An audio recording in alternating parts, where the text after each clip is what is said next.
I think it's important just to find out, who he grew up to be and the values that were instilled in him. There are all these different comic book takeoffs of like Superman. It's called Red Sun, I believe, where his spaceship lands in somewhere in Russia, and he grows up as this communist tool. So it's very important that he landed in Kansas, that those people found him, took care of him, and really that whole scene. I don't know a lot. I know you're here for a reason, and it's not to kick footballs. You know, you know what I mean?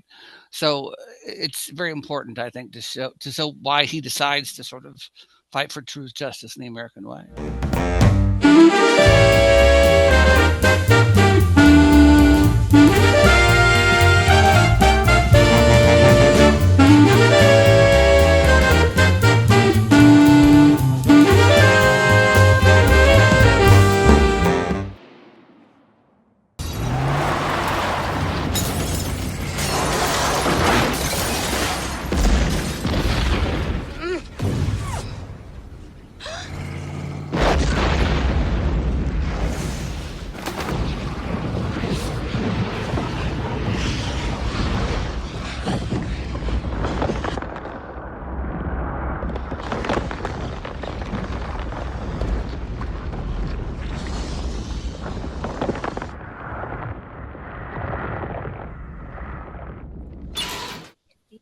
Welcome back, ladies and gentlemen, to the Chicago Cinephiles podcast. I am your co-host, Daniel.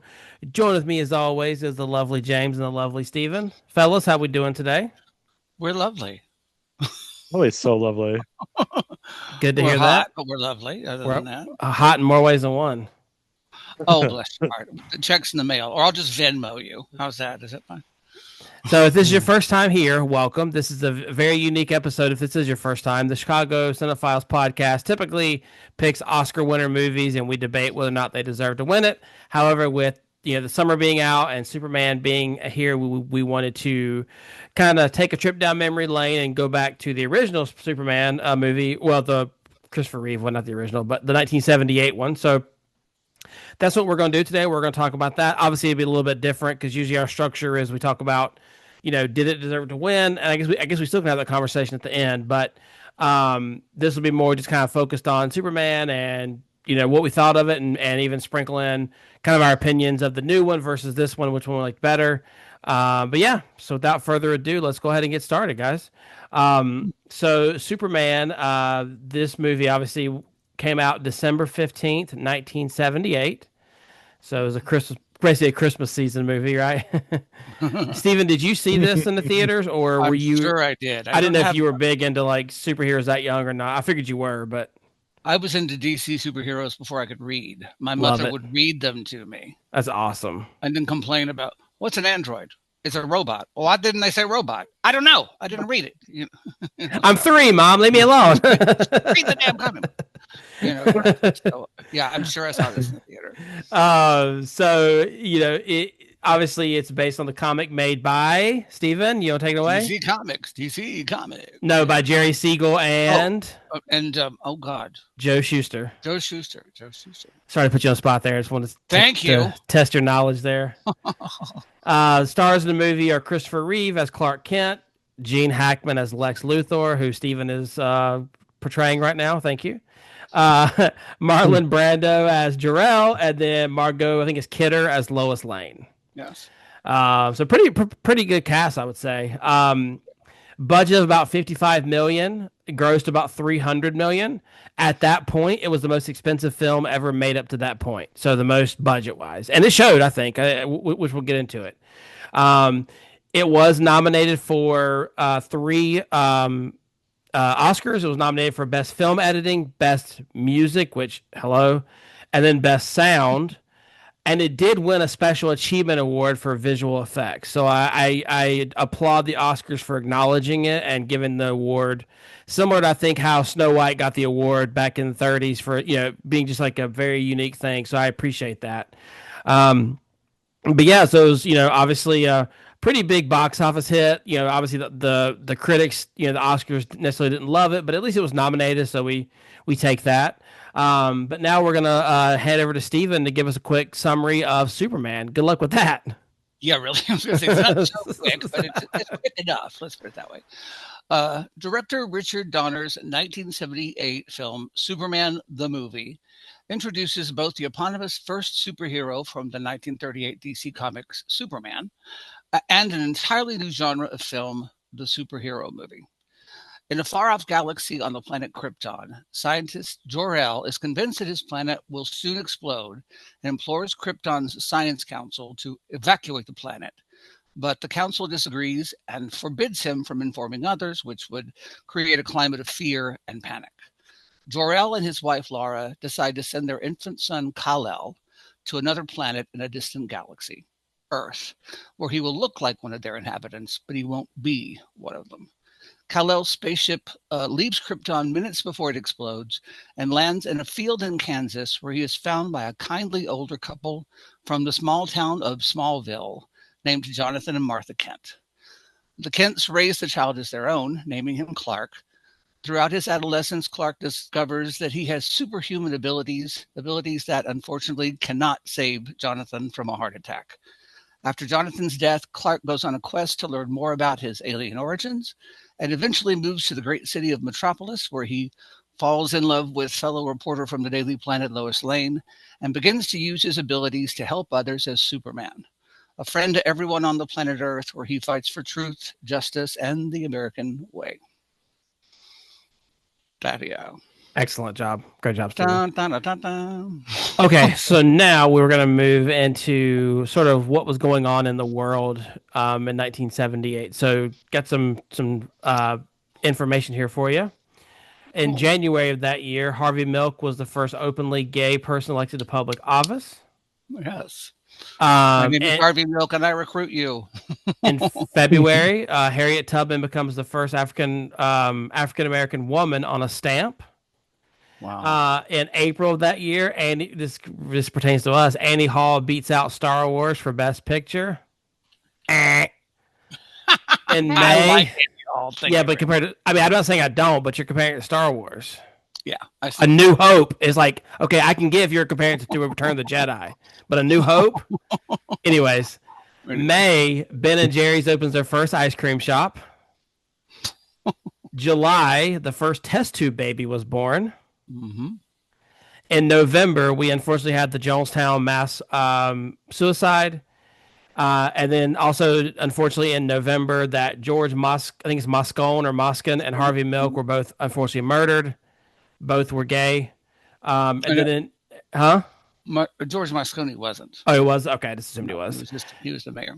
And then in December, John Wayne Gacy confesses to dozens of murders in Chicago. It was a very murdery kind of year, wasn't it? A lot of gay people in the headlines that year, Stephen. Well, you know, John Wayne Gacy. Harvey. It was the 70s. Ben and Jerry. No, I'm just playing. Hello. Anyway, first test. Anyway, all right, y'all. So dating in the 70s. You wanna? Right. So those are little fat, kind of what was going on in the world. Obviously, a lot of sadness. But that being said, let's move on to some fun facts of Superman, the movie. So you guys don't give me fun facts about the comic, but give me fun facts or trivia about this actual 1978 movie. James, I'm gonna start with you because I don't think Stephen will stop talking. So James, I'm gonna go with you first. I'm just kidding, Stephen. Of course. Okay. So, apparently, like, we're talking about Canada with Unforgiven.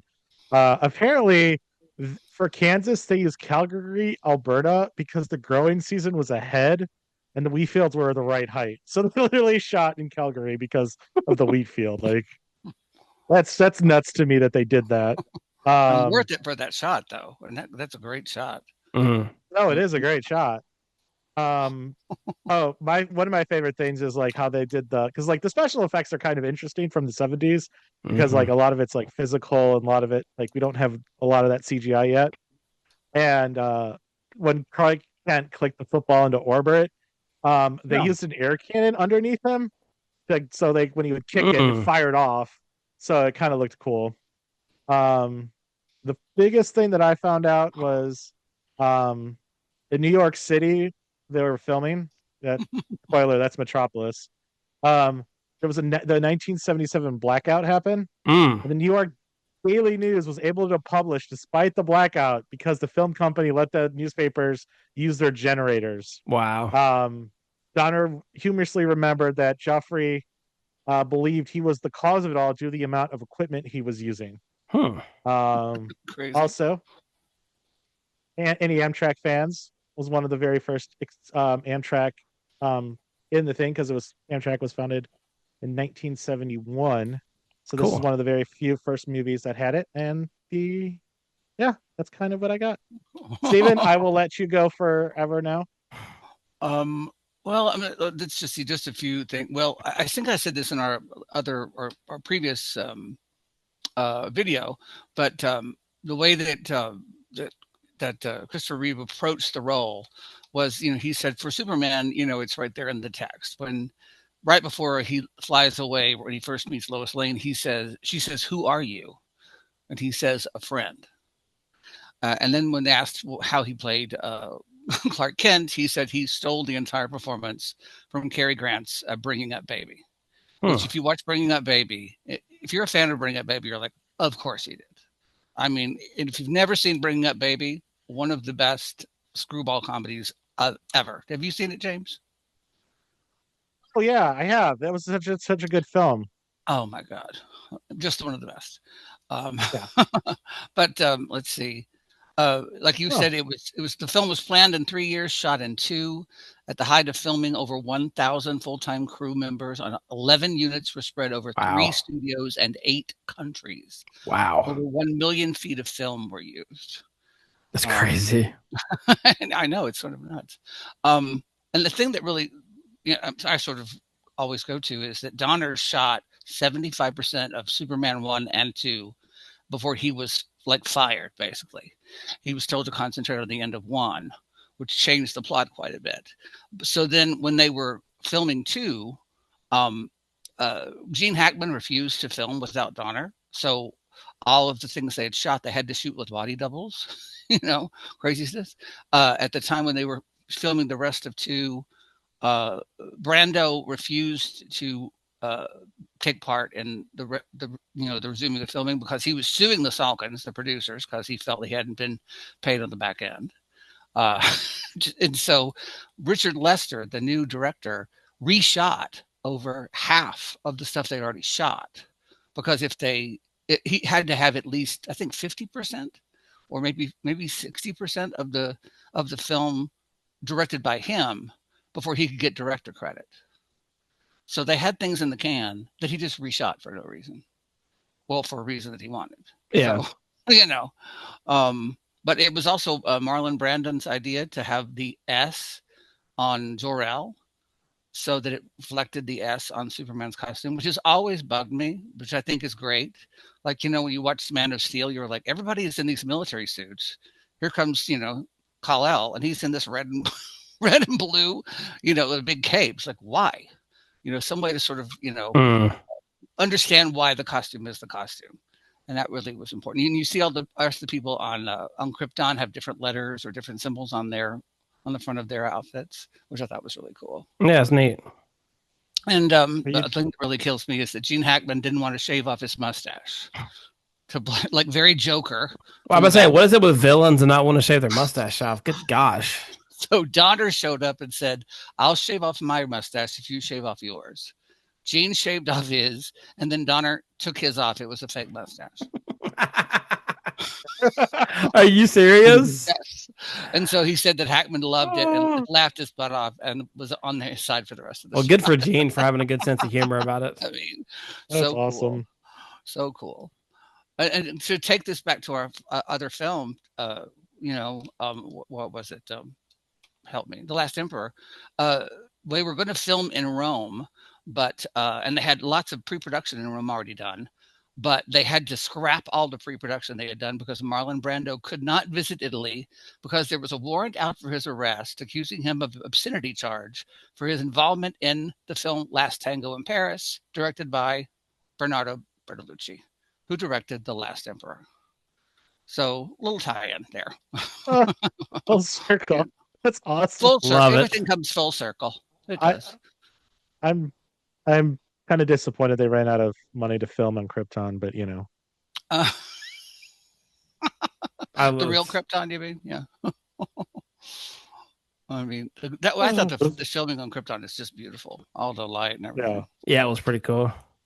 Well, Awesome. that's about all I have. Well, thank you, fellas, for that. I learn something new every time. Alrighty, so now let's move on to kind of what our initial thoughts on the movie were. I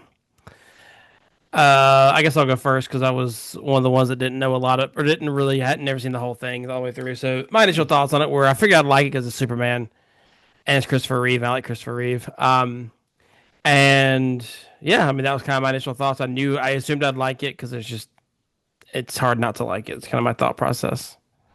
I know it's not very riveting, but that's all I got. James? I mean, I thought I remembered this movie. I did not. Like Really? Good for you. completely. Like I watched it when I was like probably in high school, and I do not remember it. And when I saw it, I was like, "Oh, this is a lot better than I thought it was." So I was Oh, pleasantly good. surprised. Good. It sort of made you go back and change your idea about it. That's wonderful. Steven, do you have anything? I mean, I watch this movie so much. I love it. I sometimes just keep it in the background. It's one of those movies I like to watch over and over and over again. And if that watch means just listen to it most of the time. I'm doing other things, but So there may be problems with it, but I think it sets up the entire genre of superhero movies so well to this day. kind of going into that, Steven, did we like the flow of the movie? So just so you guys know, we did watch. I think me and Steven watched is it Donner cut? Is that how you say it? The extended cut, The actually. extended cut, and then James watched the original, so it was like 2.5 hours versus 3 hours and 10 minutes. But the scenes I thought were added apparently weren't added. So, what were y'all's thoughts on the flow of the movie? I thought it did really well. It kind of felt like a play. Oh wow! Act really? 1, Act 2.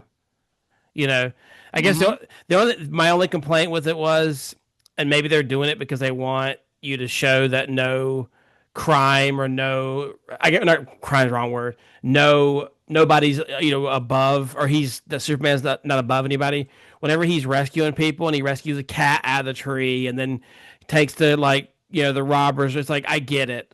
It's just, to me, that felt very long. And then the scene with Lois flying felt very long too. Like, to me, I was just like, okay, we get it. Like the love scene, basically. Yeah, well, it's not even that. It's just the fact it's just like, okay, you're flying. Like, we get it. You know what I mean? Like, I don't know. Just to me, it was just a little long. That's just my thoughts on it. Did you guys have any?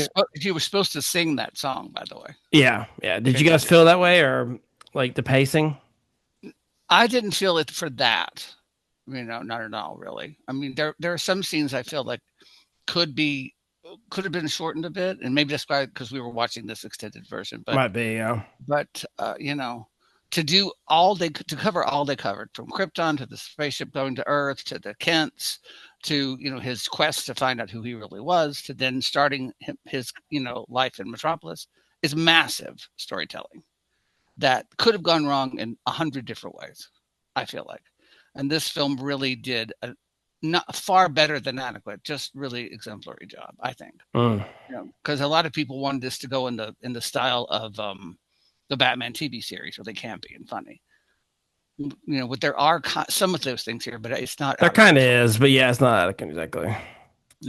He was supposed to meet Kojak at one point in one script. Yeah, who loves you, baby? Lots of old people in this movie. So I'm about to say you were born the wrong generation. I could have had some work. Yeah, right. James, what about you? Any problem with flow or pace? I thought the origin story was way too long. Really? I thought okay, yeah, you're starting Krypton, and it's probably one of the very few Superman movies where we actually get the full picture. And do you mean origin story of him in Smallville or him in Krypton? Okay, gotcha. Okay. Him in Krypton. I thought Smallville was a fine enough chunk. I thought they edited that down enough, but I don't know. I didn't watch the extended cut, but I watched the shorter version, and I thought the intro was way too long. And maybe that's because they had to set up the villains for Superman 2. that whole I don't. That one? trial. I don't think you even have to do that. Honestly, I think you can. I think they could have simply just done a like a recap. You know, like I don't know, or just something a little more simple. I don't know. I kind of James. Now you mentioned it, I kind of do agree. Like I'm not so like for those of you guys don't know, I'm a big Smallville fan, the TV show. And even in that, where it was like 10 seasons long, they never hardly ever talked about. I mean, they did kind of talk about his past, but it was all basically him in Smallville, which obviously the name of the show. But it didn't take away from it, like and I do kind of, and maybe it's because we know Superman, so maybe it's So not well. fair that we know it so well. I think that could be part of it, James. Like if you just had someone come in and it was a flying ship and they picked a kid up.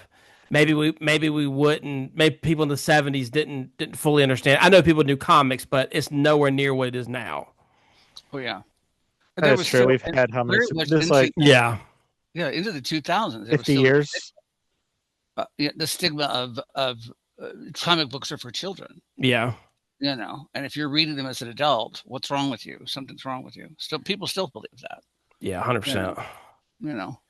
So, why do you guys think that it was so important that they showed the Smallville scenes? Or do you guys think it was important at all? I guess because maybe I'm playing my hand there by asking that question.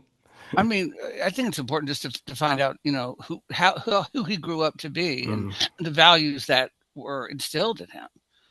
There are all these different comic book takeoffs of like Superman is called Red Sun, I believe, where his spaceship lands in somewhere in Russia, Mm-hmm. and he grows up as this communist tool. So it's very important that he landed in Kansas, that those people found him, took care of him, and really that whole scene. I don't know a lot. I know you're here for a reason, and it's not to kick footballs. You know what I mean? So it's very important, I think, to show why he decides to sort of fight for truth, justice, and the American way. I mean, What I think do y'all also think? it's to prove. I think it's also to prove that he didn't go crazy because he was like a small child by the time he got out of the spaceship. In my head, I thought he was just a baby, like, but no, he was a small child. So, Yeah, like, I like a guess toddler. assumed that he didn't go crazy in that Yep. time. Like, because like being all by yourself flying through space during your formative toddler years. Listening to Marlon Brando drone on and on and on. Oh. Marlon, please. But no, I think the scene sets a good precedent for how Mm. Superman, like, what type of person he's going to be in the American ideology thing. Yeah, because I agree. Because like when you think of someone like Superman, you think of like the clean cut, the American guy, and like when you think of Batman, you kind of think of a little bit darker, a little bit. So I do like the fact that they really instilled, like Steven said, the American way. What was it? Truth, justice, and the American way. Like I really, to me, like Martha and Jonathan really show that. And I also think it was good that he landed at a farm. I mean, obviously it's Kansas, so what's not in a farm? But it showed but it showed like, the hard work that you have to do. And like, I think it showed like, I think you got to see how much his parents broke their back, for lack of a better word, on the farm. And I think it made it, I think he appreciated, like just hard work essentially. Because I mean, he could come down here and rule us Easily. But I think they instilled that, like you said, just that all that good American boy, whatever you're looking for type mentality. And I to me, I really enjoyed the Smallville scenes, truthfully. And maybe that's because I'm biased because I love the TV show, but I really appreciate that they gave the time. I didn't love the actor who played him, just because I was waiting for Christopher Reeve. But I didn't hate him, but I just knew something better was coming. So I think that's why I was just like, all right, come on, like it's like the opening act, get on with it. You didn't like the younger Clark, is what you're saying. Right. Clark. Like and it's not that like the actor wasn't bad. I just knew that Christopher Reeve was coming. So it's like, get on with it. I mean, if you're gonna have, Christopher Reeve is coming, like, right. So it's like, arguably the best Superman ever. So it's like, get on with it. You know what I mean? It's like, I wouldn't say arguably. I would say the best one. Yeah, I'm gonna throw that gauntlet down. People like him a lot. Yeah. They like what's the other guy's name? The Dean guy. What's his name? Steven? Dean Cain. Yeah. Dean Cain. People like him a lot too. But I agree. I think that he plays the best role. All right, so then let's go ahead and talk about the special effects because that was one of the only things I knew about this movie, and I thought it was like I've seen memes with him running by the. I thought it was a bus, but it was clearly a train. Him running by the train, and it looks just hilarious, and it's just like, but it really was as bad as I thought it was going to be, and so like I want to give them credit. I'm glad that they got an Oscar for the effects because the effects whenever he's flying and you're like on his shoulder, like towards the end of the movie, that was a really cool scene. Like he's flying through the valleys.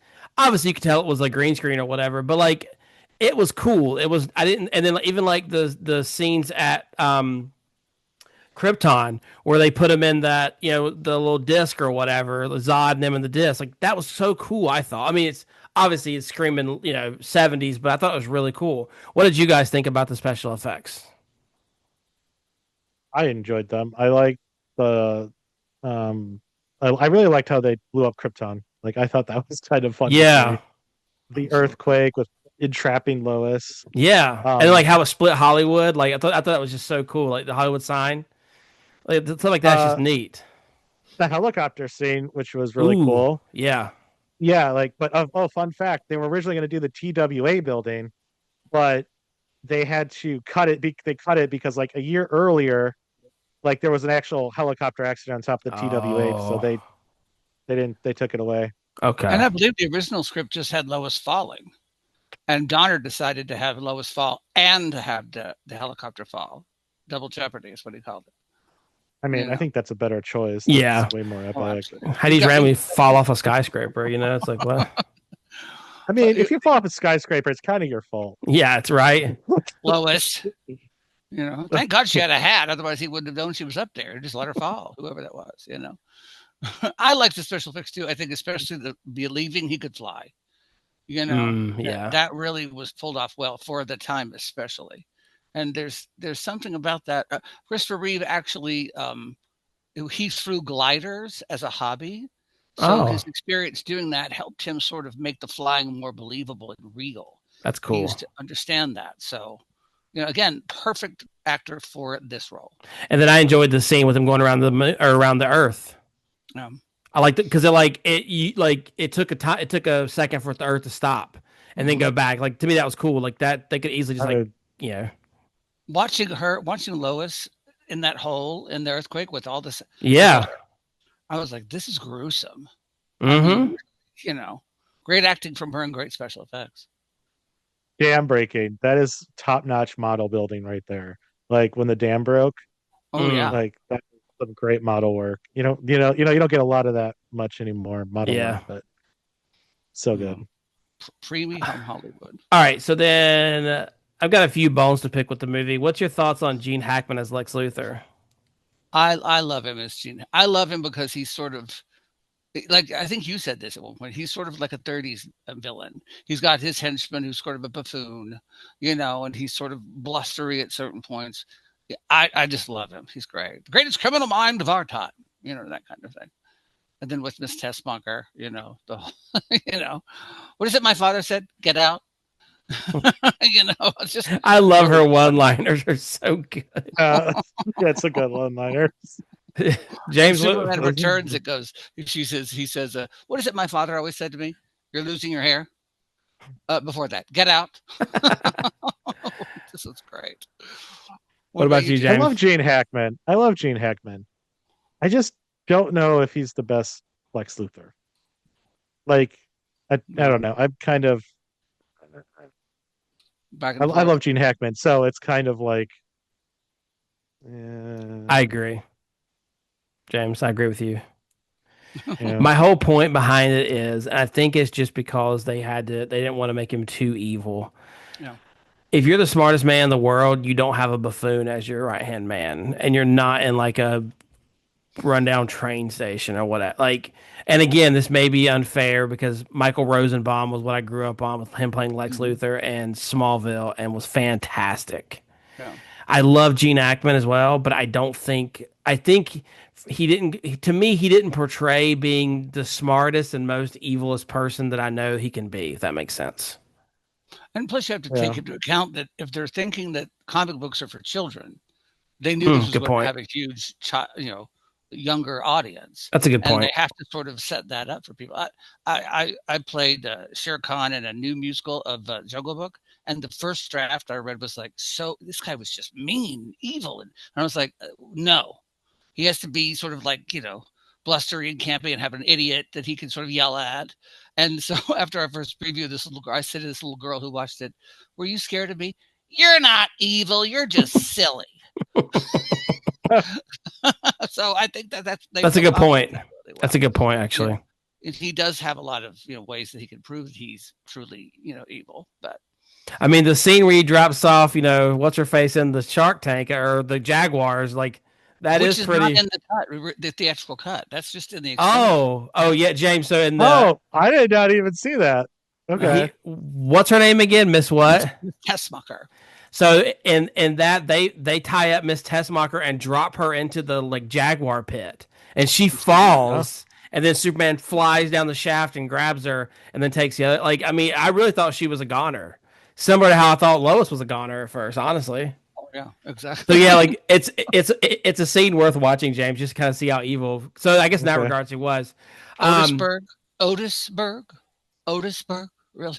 Right, but so then, like, to move on, let's talk about another legendary actor. What do we think about? I guess like let's just combine all this into one. Marlon Brando playing Jor-El. Thoughts on that? And then, what are our thoughts on Jor-El? Is he a good dad? Is he a little bit evil? Is he like what's y'all's thoughts? Just kind of what do y'all think about him? Is he a gray character? Like, because again, I don't know. Like Steven told me this because they do mention like if you do this, there's going to be basically like you can't alter the universe, and Clark does it, and there's no repercussion. So I don't necessarily think that's an evil. Like I don't think as Jor-El saying he's evil, but I kind of feel like I don't know. What do y'all think? I guess first off, what do you guys think about Marlon Brando as Jor-El? I will say this, that there was the first thing they shot apparently between Christopher Reeve and Marlon Brando was a scene from Superman 2, which originally when he lost his powers to get them back, Jor-El sort of came out and touched him, and he had this sort of electric pulse go through him. And they did the first take, and he fell to the floor. Christopher Reeve did, and he looked up and caught Marlon Brando sort of like rolling his eyes and whatever like this. And Christopher Reeve stood up and said, we can work together here and make this good. I'm trying. Wow. So you want to work with me or not? And Christopher Reeve was very critical of Brando and said he didn't really try. He phoned it in and said that, I'm not a fan of Brando at all. He could have done a lot better work in this. This is not the first time we've heard this. Yeah. Yeah. I mean, I thought they could have got a different actor. I didn't think he was worth the salary. Yeah, I was about to say he probably made a ton of money. Yeah, I like him as I think he's a great actor, but I don't think he like because Jor-El shouldn't be a memorable character in my opinion. Like it should just be I don't know, it should just be somebody not average. That's the wrong word. But you know what I mean? Like don't make your superstar be Jor-El. He's a side character. And I think they did that because they wanted to have an unknown play Superman. Right. And to do that, you have to have you got to have right. Like Gene Hackman and Marlon Brando. I liked Marlon's reading of it. Brilliant. I thought his readings were brilliant. They took a little time to get there occasionally, but I just thought that was good. But as far as, having his lines taped up on other actors so he wouldn't have to memorize them. Well, that's nothing new for him. And him saying, "Oh, it's just me. That way I can just be in the moment." No, that's called a cold reading, Marlon. And then I did like the scene with the special effects of his face in the clouds. That was really cool. Oh, yeah, that was a cool scene. That was like that was for me and James' generation. That's a very Lion King Mufasa moment, where Mufasa, where it's like remember who you are. But yeah, no, Stephen, when you said that about the not having like have a nobody as Superman, obviously like. This is not the same thing, but you kind of can make that same argument for Christian Bale in the Batman trilogy because he had Morgan Freeman and Michael Caine and then Christian Bale, who like I'm not saying he was a nobody, but he wasn't on those guys' level. So it is kind of interesting how they do that. You know, it's like to me, I think having Morgan Fox and having or not Morgan Fox, Megatron. no, Megatron. having Morgan Freeman and Michael Caine made sense to be the older, wiser people. Like to me, they're great in those side characters. So I think it can be done. I just don't think that Marlon really cared. I'm liking him less and less. I really am. I hate that because I love him in The Godfather. I just don't want to totally He's too sour good on for him. his own good. You know what I mean? Like he's such a talented actor. He They can always cook, are. you know. So it, you know, but you watch him in Streetcar, and you're like, oh my god, Yeah, who is yeah, this? yeah. You know, Like acts off the he takes page his shirt basically. off, and he's not the size of Jabba the Hutt, so it's kind of fun. Well, I don't care. Yeah. Okay, so then, why do you guys think that people love Superman so much? The character of the movie. The character. Sorry, thank you. Because, like, I guess I'll go first on this one. Because he's not relatable technically. None of us can lift a building. None of us can, run through. To me, I think it's because he humbled himself to become a reporter essentially, and like Steven said at the very beginning, he's a friend, and I think that Mhm. he's someone that I would, if I could pick a starting roster of Superman, like, for my team, I would choose him first, even though I like Batman more. I would choose him first because he's literally almost untouchable with the exception of Kryptonite. Like, so anyway, but And yeah, magic. to me, it's like, what'd you say? And magic. People forget magic.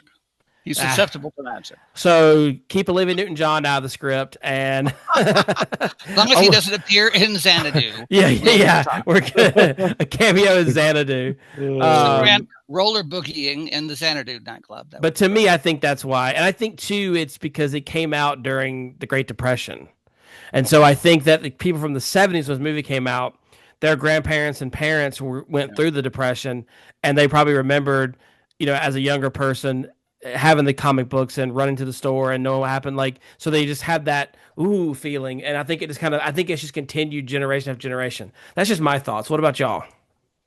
Go ahead, James. What do you think? Superman is one of those superheroes that I kind of watch passively. Like I get why he's popular. He's like an ideal that we should all try to live up to.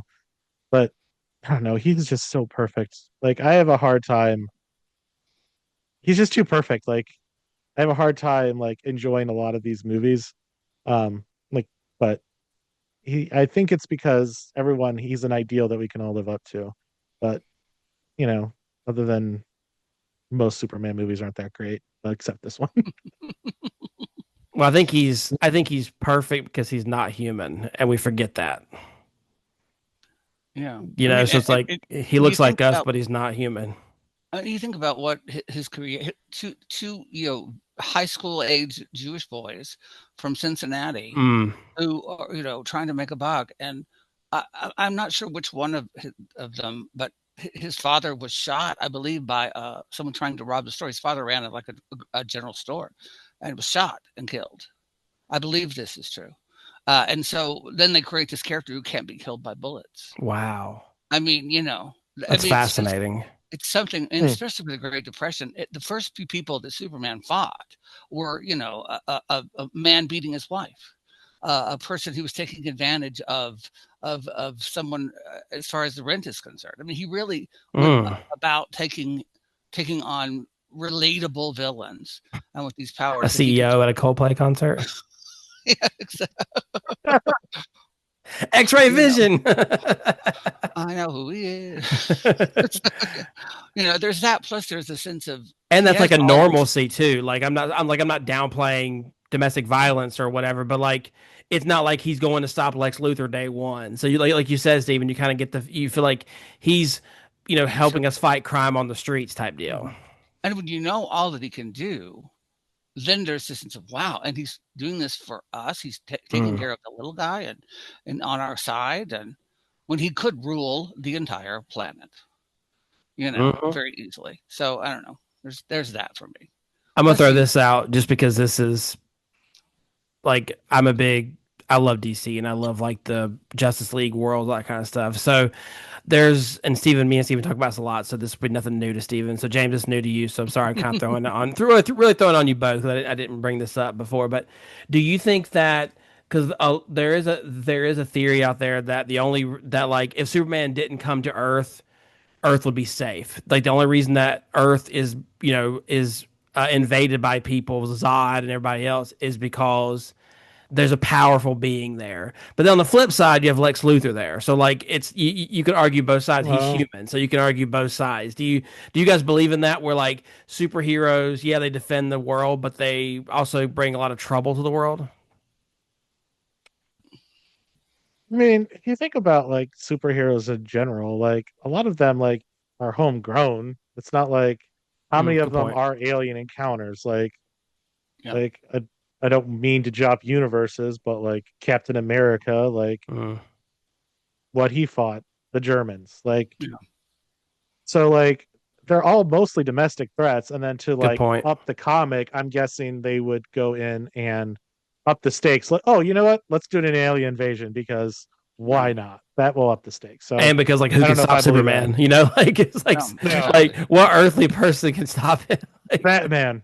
Batman could start Superman because he's Do you smarter. bleed? no, they can't fight. Remember, because their moms are both Martha. They can't fight her. Or whatever that stupid line was. God, get me started. It triggered Daniel. No, that makes me so mad. Gosh. Okay. So then, did you guys enjoy this movie? And then we'll get into. I haven't seen the new one. Did you guys? Which one you think is better? But let's get into the first part. Did you guys enjoy this movie? Yes or no? Absolutely. And we'll Yes, always enjoy it. Absolutely. I did The enjoy it. It Wonder was Yeah, I first agree. Wonder Woman interesting. movie that was made with Gal Gadot, that was really a lot of the moments in that movie came from Superman the movie. A lot of they took a lot of the beats, her going into a new world and sort of trying to Mm. understand the new world. The whole when she and Steve Trevor in the alley and they're trying to shoot them in the alley. A lot of that stuff was Yeah, that's a sort good of point. borrowed. So this is the template. Yes, we had the serials, and yes, we had the incredible, the Avengers of Superman, that kind of thing, the TV show. But this is the template for the movies, I think, for all superhero movies. Yeah, I Yes, agree. I it's like the, it. it's the origin of the origin movies. And it knew that Superman was a bright character and full of light and full of, Mm. uplifting and optimism, as opposed to other iterations that tried to make Superman Batman. It's only the You second or know, third 3 hour movie we've watched where I didn't look at my watch. there you go. There you go. Exactly. I thoroughly enjoyed it. Okay, so then I have not seen the new one. So for you two that have seen it, Stephen, don't be biased. Try to take your nostalgia out of it. Which one do you guys prefer? James, I'll start with you. Which one do you prefer for Yeah. the new or the old one? So I don't think there's a I wrong answer here, by the way. I just want to disclaim that, guys. Like, no wrong answer. It's your opinion. I don't want people to come at me, but I will actually say so my thing is I like superheroes to have flaws, Mm, and the new Superman movie, Superman is flawed mm, in his way of thinking. Like that he knows best, like he tries to stop, Hmm. a war and he's acting as his own and not necessarily filing basically going into earth politics and the fallout from that and all that causes. So like his belief that he could do that he is infallible and then that biting him in the butt like I kind of enjoyed it more because it felt like you know he has flaws when he mm. is Superman. He's just so perfect. There's no flaws. He's always going to do the right thing. He's always going to be the best. It's just who he is. And I kind of like this newer movie because of the And bald flaws. people are very upset about that. They don't like, people who are perfect. We bald people get very upset. All right, Stephen, what you think? I mean, I loved the new movie. I think the new movie, Superman, I think it's just called Superman now. It was Superman, Yeah. whatever. But it is the closest to this, I would say. But I mean, I'm a Southerner. I'm a dance with the one that brung you kind of person. Mm. I think always go back to the original and take pay respects to that. So I would say I prefer it, but I'll say this new movie is damn close. It really does a great job at capturing the spirit of that character, of capturing. It's a great Lois Lane as well, and it's stupendous Lex Luthor. Stupendous. I mean, just very wonderful. good Lex Luthor. No stupid sidekicks. Well, except for Oh, okay. Awesome. Generally, he's surrounded by brilliant people. Well, I can't make a decision yet because I haven't seen the new one, so we'll move on from that. Oh, come on, just judge it without seeing it. So I don't want to get too much of this because we obviously have this year for the Oscars. It didn't win the Oscar. I guess 1978 was it? Did Annie Hall, was it the same year, or is that's what won this year? I guess it was Annie Hall, or is that 77? No, that was the year before. Let's see. So I think it was one this year was The Deer Hunter. Yeah. So okay. Yeah. So we'll just kind of put it on the back burner for now. Just remember that. We'll talk about it later. But I am glad that it did get the visual effects award. But yeah. So that being said, I think that pretty much wraps up our take on Superman. Overall, I think we all three agree it's a good movie. Definitely worth seeing, like checking off your list for sure. And there's so many things that come from this movie that, I mean, every once in a while I'll just say, "Oh, are we going to Addis Ababa, Mr. Luthor?" I mean, just something like that will just pop out of my mouth. Otisburg, that kind of kills me. Fantastic. Well, that being said, let's go ahead and get the Wheel of Fortune up. We're going back to our old ways to see an Oscar-winning movie. Yep. And be sure to take out the last one. What do you want to see, James? Which one do you want to see? Don't say it because it won't happen. No, okay then. I'm not saying it then. All right, here we go, boys and girls. Big bucks, no Emmys. Oh, here we go, James. Hold me. Mrs. Miniver, 1942. Miniver. Oh, that sounds great. I've never seen this before. Have you guys ever seen it? So I've never even heard of it. I thought it was Jimmy Stewart on the cover at first, but it's not, obviously. But like first glance, I thought it was. I mean, the guy in the cover of this movie he's such a dreamboat. Who is it? Walter Pigeon, probably. Who? Yeah, Walter Pigeon. Yeah. Yeah, you're right. Yeah, Walter Pigeon. What a great name, huh? I have never heard this guy before. This will be exciting. Walter Pigeon. I've never heard any of these people. This will be good. William Wyler, director. So there you go. What do you want? That'll be fun. Okay, cool.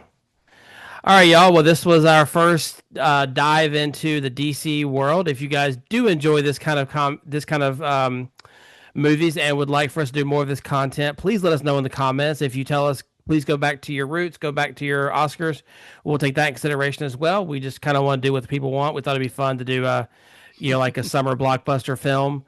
But yeah, so let us know what your thoughts are. Please do consider subscribing if you enjoy. Give us a like and go follow us on TikTok. All that information will be in our bio. But without further ado, this is the Chicago Cinephiles signing off. Yeah.